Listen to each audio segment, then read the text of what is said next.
le 18-19 d'Edwige Chevrillon sur BFM Business. Bonsoir Abdeslam Alaoui.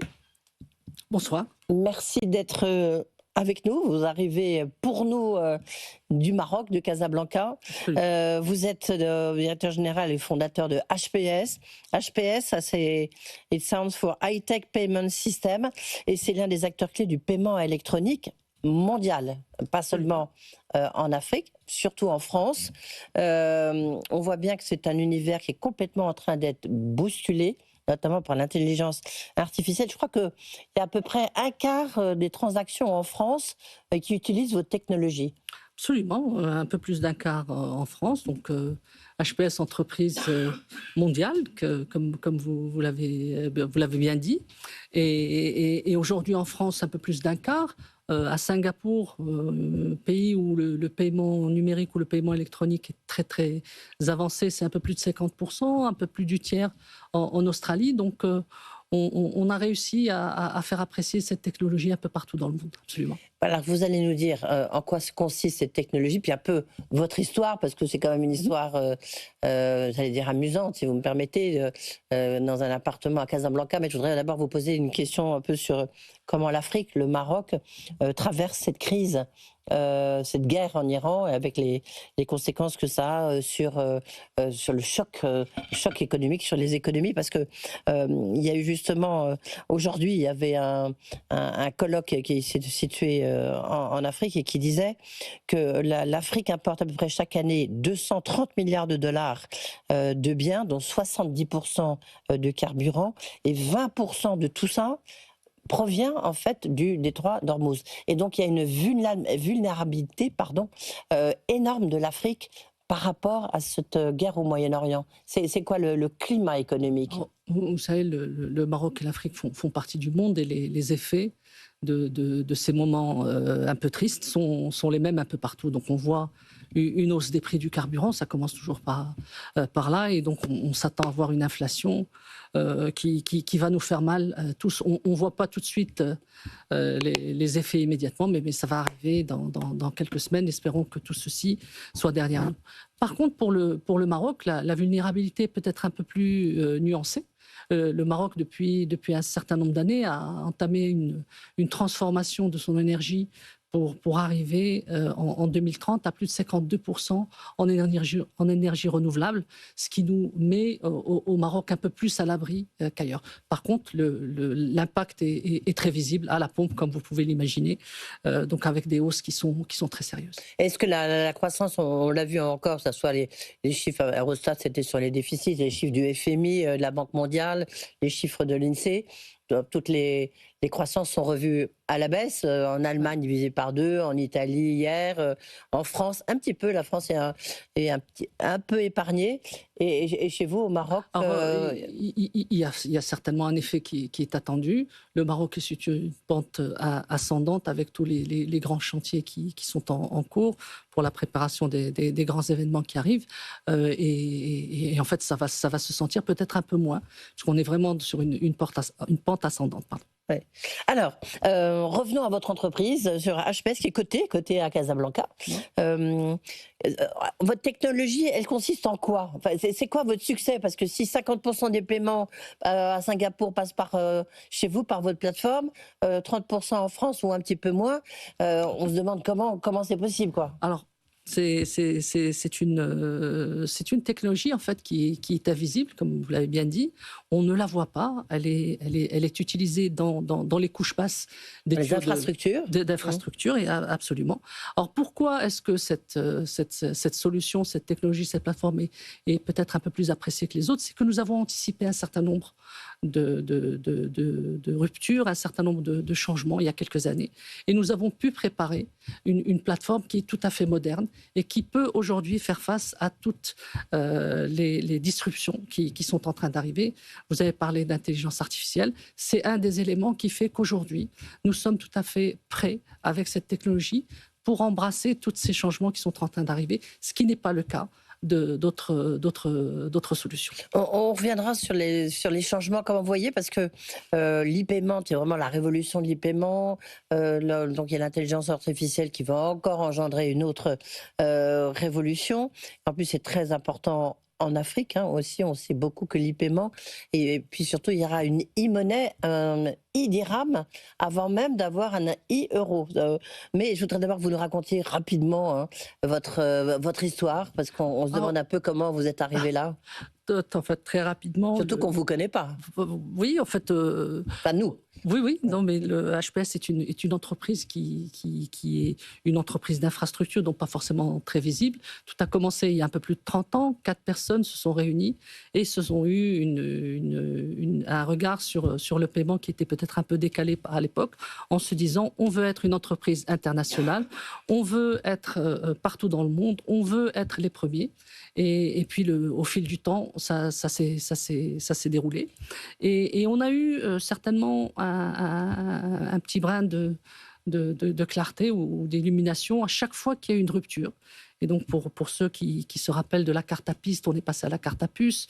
Après, il y a eu Internet, puis après, il y a eu le mobile, puis après, maintenant, il y a l'intelligence artificielle. Et à chaque rupture, HPS a été là pour proposer des solutions très, très, très modernes à chaque fois, à cause de cette anticipation, justement.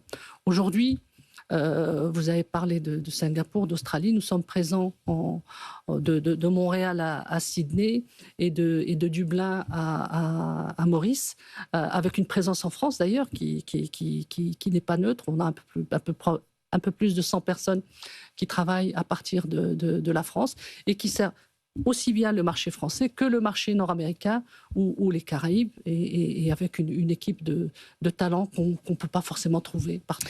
Et comment vous développez ça? Parce que j'ai envie de dire, on connaissait peut-être c'est vrai que les Indiens sont très très forts en tout ce qui est technologie, enfin ils sont incroyablement forts. Il y a des pays comme ça qui sont très identifiés. Puis-je avouer que je n'aurais pas forcément identifié le Maroc comme étant un centre de tech. Absolument. Alors vous allez me contredire, du moins j'espère. En fait, je vais vous répondre en deux phases. En Inde, il y a bien évidemment, on a 2 bureaux en Inde avec des talents là aussi extrêmement pointus. Mais vous n'allez pas trouver beaucoup de produits en Inde, vous allez trouver beaucoup de services. Vous pouvez faire du travail à façon, si je peux m'exprimer ainsi. Par contre, des produits de qualité mondiale, on ne va pas en trouver beaucoup. Au niveau du Maroc, c'est un peu différent.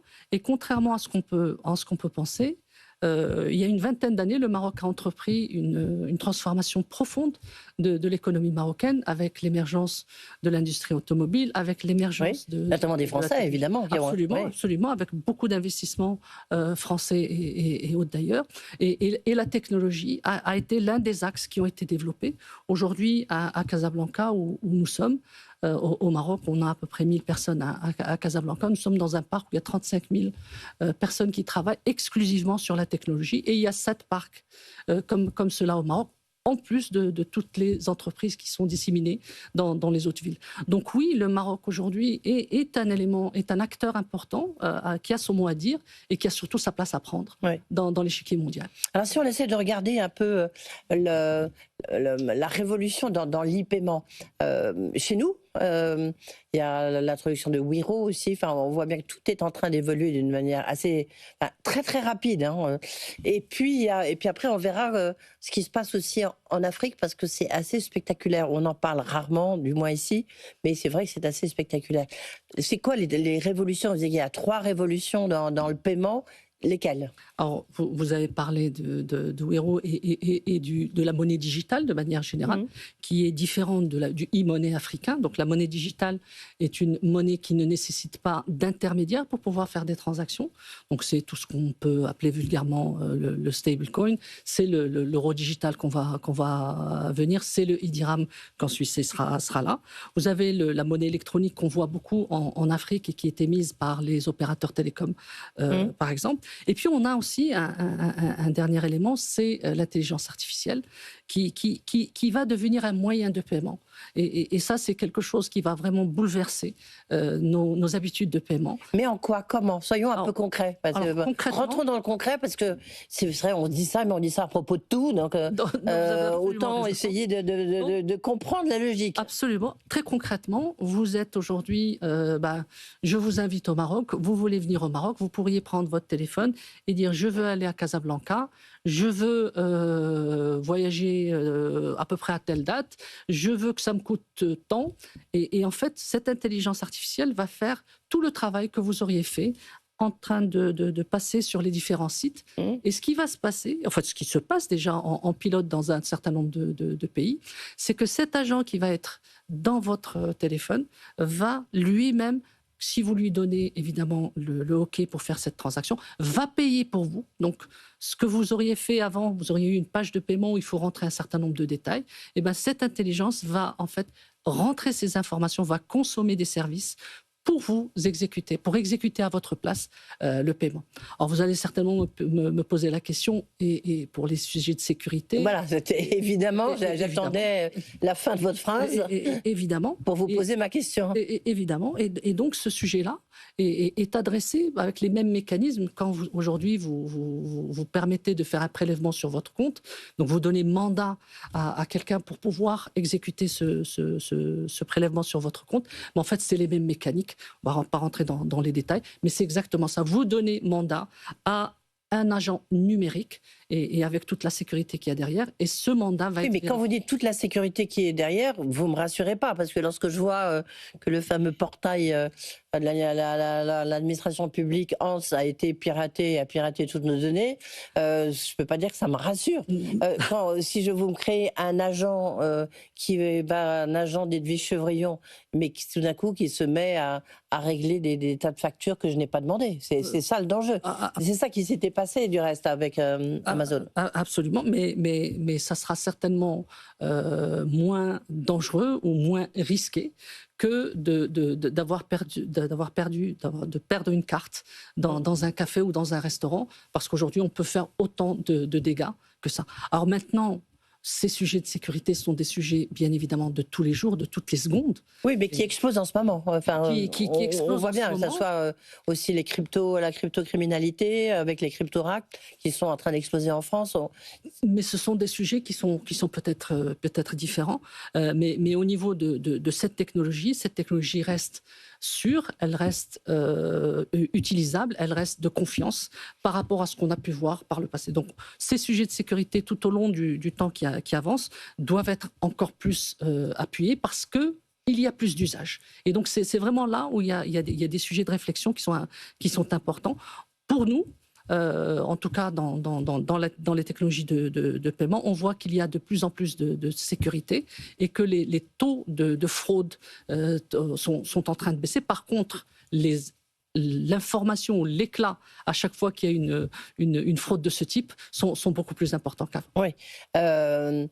Mais en même temps, tout ce que vous dites, c'est la mort des Visa, Mastercard, American Express. C'est la fin des cartes. Alors, peut-être pas. Donc, aujourd'hui, quand vous faites cette transaction, en fait, c'est comme si vous utilisez votre téléphone pour payer, avec un Apple Pay ou un Google Pay, sans citer les noms. Derrière, en fait, ces tokens, ces jetons qui sont utilisés, sont aussi des produits de ces réseaux-là. Donc, ces réseaux-là se positionnent en mettant sur la place de nouveaux services, justement pour sécuriser et pour permettre la rapidité dans ces paiements. Justement, comment vous voyez, là on a parlé rapidement un peu de l'intelligence artificielle, qu'est-ce que ça va changer? On parlait des e-paiements, tout ce qui est, vous avez mentionné le monde de tokenisation, la question aussi des stablecoins. Comment tout ça s'articule, et surtout, puisque vous nous avez dit, j'ai été un peu visionnaire, et bien continuez à l'être, la question qu'on peut se poser, c'est qu'est-ce qui va, comment vous voyez s'articuler ça dans 10 ans?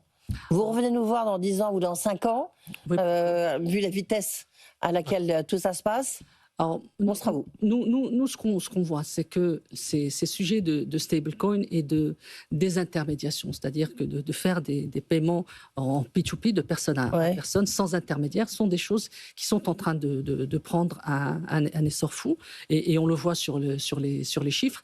On voit que les montants de transactions faites de ce type sont beaucoup plus forts que les transactions faites par carte ou de compte à compte. Le nombre n'y est pas, mais en volume, ça devient vraiment très, très important.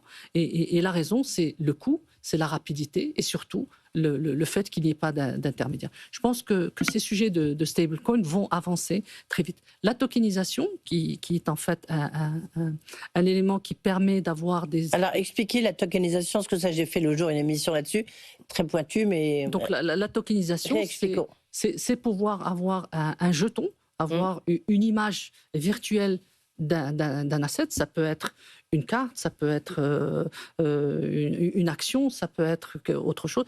Et ce jeton-là pourra être échangé. Donc c'est une nouvelle façon d'échanger de la valeur avec quelqu'un d'autre sans forcément passer par des intermédiaires. Donc on est sur des économies complètement virtuelles.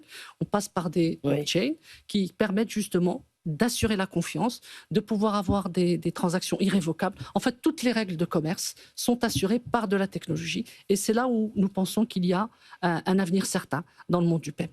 Oui, il y a un avenir énorme, vous voulez dire. Est-ce que vous avez fait une estimation à peu près? Est-ce qu'il y a des estimations du marché que ça représente? Absolument. Donc le marché, le marché du paiement en nombre de transactions, on parle de 1400 milliards de transactions par an. Et en moyenne, c'est à peu près $8 par transaction. Je crois que ça fait 1200 trillions de dollars qui circulent. Je crois que ça fait à peu près 10 fois le PIB mondial qui circule dans tous ces tuyaux de paiement. Et là, en fait, il y a, si vous me permettez le terme, à boire et à manger pour tout le monde. Oui. Et alors pour vous, pour HPS, ça va donner quoi? Écoutez, HPS fait son petit bonhomme de chemin. On a une croissance qui reste respectable. On a de grandes ambitions de s'installer là où on a fait des petits, en Amérique du Nord, en Asie, en Australie, sur des marchés où on est un peu plus installé, que ce soit en Afrique ou au Moyen-Orient ou un peu en Europe. On est plus sur de la croissance organique. Mais par contre, sur ces zones-là, on a de grandes ambitions. On a aussi, dans notre stratégie de croissance, un regard pour faire de la croissance externe, pour pouvoir justement aller un peu plus vite sur certains sujets. Toujours cette équation build or buy, est-ce qu'on construit ou on achète? Et donc cette équation, on la résout à chaque fois qu'on a une idée. Abdeslam Malaoui, la question que je vous posais en entrée, c'est ce que vous me disiez lorsqu'on s'est parlé avant cette émission, c'est qu'à la limite, il y aura un e-dirham avant qu'il y ait un e-euro. Est-ce que vous me le confirmez? Je ne peux pas le confirmer. Par contre, les réflexions au Maroc sont et en Afrique aussi? En Afrique, il y a déjà le e-naira au Nigeria. Ouais. Au Ghana, il y a une expérience qui est en cours. En Égypte, c'est en cours. Donc, il y a un certain nombre de pays où nous voyons de la monnaie digitale de banque centrale qui s'installe. Au Maroc, beaucoup de réflexions sont en cours, mais la clarté n'y est pas encore. En tout cas, on n'a pas encore de planning, si je peux vous le dire comme ça. Ouais. Et donc là, en fait, vous ne parlez pas de la France dans votre ambition de vous développer. Hein. J'ai noté quand même. Ouais, non, vous avez dit parler de l'Amérique, mais l'Amérique, vous vous trouvez face à des géants. Oui, mais vous êtes le petit poucet. Absolument, on est le petit poucet, agile. Et ces géants qu'on retrouve en Amérique du Nord, nous les retrouvons aussi en Europe, en France, en Angleterre ou en Italie. Et donc, ce sont les mêmes adversaires ou les mêmes concurrents que nous retrouvons un peu partout dans le monde. Mais notre technologie, notre ambition, notre volonté nous permet de leur faire face comme il se doit. Est-ce que la question de la souveraineté, c'est bon pour vous ou pas? Absolument, c'est un sujet qui est très... mais contrairement à ces géants américains, est-ce que vous pouvez jouer la carte en disant attendez, moi je suis marocain, français Alors, la souveraineté, c'est vraiment de donner l'autonomie à un pays. Et c'est là où nous sommes différents. Nous sommes capables de pouvoir donner de la technologie à un pays pour le faire tourner pour la faire tourner dans ce pays-là, ce que ne peuvent pas faire forcément nos concurrents américains, qui eux disent qu'il faut absolument que ça tourne aux États-Unis. Et puis, comme vous le savez, tous ces actes à droite, à gauche qui permettent aux entreprises, enfin qui obligent les entreprises américaines à tout donner au gouvernement américain, à l'administration américaine, ce ne sont pas forcément des choses à laquelle nous obéissons. Merci beaucoup. Merci de nous avoir fait partager cette aventure. Puis en même temps qui est un peu glaçante, parce qu'on voit bien quand même qu'on ne connaît pas... tout est en train d'évoluer, comme je le disais, extrêmement vite, notamment dans ces paiements. Merci à Abdeslam Alaoui d'avoir été avec nous.